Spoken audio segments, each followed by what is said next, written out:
روز 24 نوامبر اجلاسیه قانون‌های مفید و ضروری را بر نفع خلق و وطن مورد بررسی قرار داده قبول کرد که میان آنها همچنین قانون‌ها درباره پرچم دولتی جمهوری تاجیکستان در خصوص تصدیق نظامنامه نشان دولتی جمهوری تاجیکستان نیز بودند.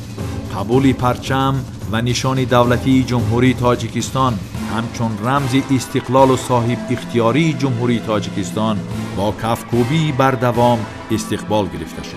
رئیس شورای عالی جمهوری تاجیکستان امام علی رحمان تمام مردم تاجیکستان و وکیلان شورای عالی را با قبول پرچم و نشان نوی جمهوری تاجیکستان مبارکباد گفته به اعضای حکمان و همه آنهایی که در تهیه رمزهای نوی دولتی سهم گرفته بودند اظهار سپاس کرد.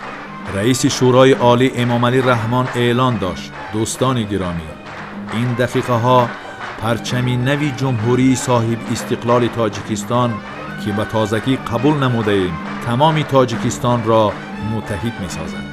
سپس رئیس شورای عالی جمهوری تاجیکستان امام علی رحمان از منبر پایان شد و پرچم تاجیکستان را بوسیده به دیده هایش مالید.